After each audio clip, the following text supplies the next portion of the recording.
selamat malam Tribuners. Senang sekali kami dapat kembali menyapa Anda dalam program Malam Minggu Sehat. Tentunya dengan beragam informasi dan perbincangan seputar kesehatan bersama saya, Alvin Wahyu. Di episode kali ini Tribuners, topik yang akan dibahas yakni terkait hubungan pola makan dengan kesuburan.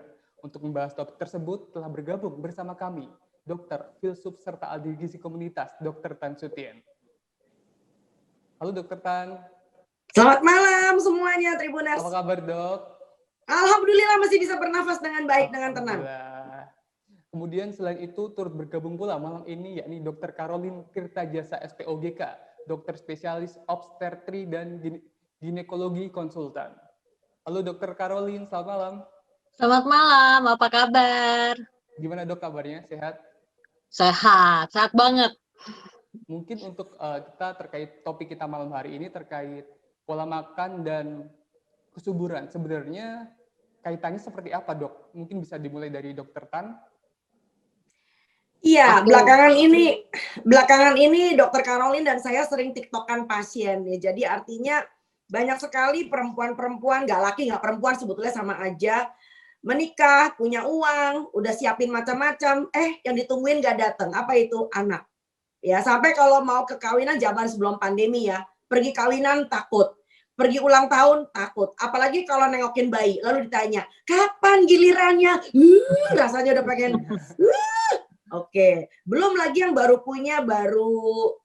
usia kehamilan 3 minggu, keguguran.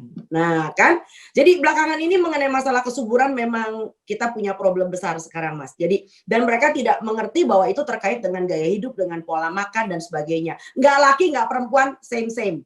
Ya, nanti kita akan sedikit bahas tentang yang pria juga gitu loh ya. Saya kembalikan kepada Mas Alvin. Kemudian kesuburan berkaitan dengan kebiasaan makan. Seperti apa mungkin Dokter Caroline bisa memberi pengertian dasarnya? Jadi kesuburan itu kan ditentukan oleh pihak suami dan pihak istri. Dan kesuburan ini yang kalau kita ngomong tentang kesuburan, kita ngomong tentang kualitas sel benih. Sel benih itu adalah kualitas sel sperma dan kualitas sel telur. Nah, kualitas sel benih ini ditentukan antara lain memang multifaktorial, tetapi yang terutama adalah lifestyle kita. Bagaimana kita makan, pola hidup sehat, ya bukan cuma makan aja ya, olahraga, istirahat, semuanya harus healthy lifestyle. Nah, dengan healthy lifestyle diharapkan kualitas sel benihnya bagus. Kalau kualitas sel benih bagus, berarti kualitas embrio juga akan bagus. Harapannya seperti itu. Jadi sangat penting untuk menjaga healthy lifestyle supaya mendapatkan keturunan yang baik. Itu aja. Ya, dan kesuburan juga dipengaruhi beberapa penyakit ginekologi seperti mioma, kista, endometriosis, PCO, itu juga sangat terpengaruh dengan healthy lifestyle tadi. Kemudian saya lanjut ke Dokter Tan terkait sebagai ahli gizi komunitas ya dok ya. Saya mau tanya dok, ini perihal kaitan dari pola makan yang berpengaruh dengan kesuburan. Sebenarnya apa yang menyebabkan munculnya gangguan makan dok? Yang berkaitan dengan... Oke, jembatannya adalah tentang hormon. Jadi bahasanya demikian. Ada orang yang makan sak porete, kalau orang Jawa mengatakan sak porete, pokoknya peduli amat semua dimakan. Karena punya kebiasaan mamahnya nggak masak. Ya, apalagi zaman sekarang kan. Halo, sate taichan 30 tusuk, cukup 15 menit sate taichan ting tong depan rumah. Begitu dapurnya udah apa nih bunyinya? Tet. Nah, itu dia. Pasti ada yang tahu tuh kalau ada bunyi tet. Nah, ya kayak begitu tuh bunyi-bunyinya tuh. Udah deket tuh, dikit lagi sampai depan rumah. Oke, kalian nggak ngerti bahwa yang penting adalah makan, yang penting adalah enak, yang penting satu rumah itu bisa makan, nggak ada sisanya, duitnya berharga buat makan. Tapi Anda lupa, begitu Anda mulai bicara soal makan, lalu kemudian makanannya nggak jelas apa yang gunanya buat badan Anda, maka kita mulai bicara tentang resistensi insulin. Nah, karena makanan-makanan kita belakangan ini syarat dengan gula, garam, lemak tinggi. Dan ini berkaitan dengan masalah insulin. Orang cuma takutnya gemuk. Nah, akhirnya apa? Begitu makan sak porete, ngamuk segala macam, akhirnya jadi gemuk. Terbalik dia sekarang. Dia mulai ngelangsingin badan. Ya, belajarnya di YouTube. Padahal YouTube itu tontonan bukan tuntunan. Padahal kita juga masuk YouTube, ya udah. Tapi kita kan lain kan ya. YouTube yang lain tuh saya tanya tuh, itu tontonan bukan tuntunan. Belajar masak sama tukang jahit, istilah saya begitu kan. Jadi akibatnya dia mengikuti yang disebut kalau orang barat mengatakan fat diets. Apa itu fat diet? Fat diet adalah suatu diet trendy, yang diikutin orang, yang kita nggak punya dasar ilmiahnya. Yang penting cuma satu, sistem kebut, yang penting badannya balik langsing. Sistem kebut yang penting pinggangnya kembali muat nih, ukuran nomor 8, bajunya S, kalau perlu ekstra S. Akhirnya apa yang kita sering lihat? Yang tadinya barangkali gemuk, meriah, bulat, meling, mengkilap, sekarang jadi garing. Nah, begitu dia mulai garing, lalu kemudian tolong diingat, hormonnya juga garing.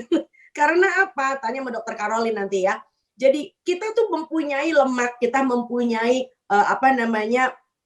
asupan gizi, itu ada gunanya. Jadi jangan diperangin semuanya. Sebab kalau Anda makannya cukup, Anda bahagia, Anda kenyang. Tapi dengan makanan yang benar nih Mas, maka otak kita akan memberikan tanda dengan munculnya hormon namanya leptin. Leptin adalah yang mengatakan bahwa kita cukup lemak, kita udah cukup di stok nih, ya. Lalu leptin itu merupakan signal ke otak. Lalu di otak kita punya namanya ada hipotalamus, ada hipofise, itu adalah berbagai macam jenis pusat hormon itu dibuat perintahnya dari sana. Begitu pula dengan hormon-hormon yang nantinya lari ke alat kandungan Anda, yang memerintahkan bagaimana telur itu jadi matang, bagaimana dinding rahim menjadi tebal.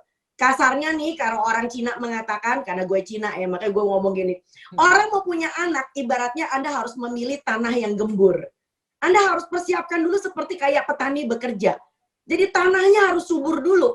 Kalau tanahnya nggak subur, non-fertile, maka Anda mau cari benih apa juga nggak bakal tumbuh di tanah itu. Itu adalah suatu filsafat yang sangat indah. Ya, nah begitu tanahnya sudah kita gali, sudah kita suburkan, sudah kita mantepin, baru Anda menanam benih yang tepat. Di waktu yang tepat. Nggak bisa kita nanam padi di musim kemarau, retak semua tanahnya, ya. Itu pun nggak bisa didiemin ya Dokter Caroline ya. Mesti diberi diberi pupuk, dipupukin dan sebagainya. Barangkali itu pendahuluan dulu dari saya bahwa betul banget bahwa yang disebut dengan gaya hidup, pola makan itu berkaitan dengan nomor 1 adalah resistensi insulin. Itu yang akan kita bahas primadona hari ini. Dan yang kedua adalah kebalikan dari resistensi insulin adalah ketidakmampuan kita memproduksi hormon yang cukup dan balance. Karena hormon itu seperti kayak orkestra. Ya, kapan kita bermain violin, kapan simbalnya mulai bunyi, ceng, ceng, ceng. Nah, itu adalah permainan hormon. Dokter Caroline lebih canggih untuk menjawabnya. Menyambung tadi pernyataan Dokter Rian tentang resistensi insulin, itu benar banget ya. Resistensi insulin itu nanti hubungannya dengan kondisi anovulasi namanya. Jadi pada orang-orang dengan resistensi insulin positif, sel telurnya itu tidak bisa besar. Ya, jadi siklusnya itu siklus yang tidak berovulasi. Jadi sel telurnya kecil terus. Tidak ada sel telur yang besar yang terbentuk secara alami dan pecah saat masa subur. Karena tidak ada sel telur yang besar, otomatis tidak ada sel telur yang bisa pecah dan dibuahi oleh sperma.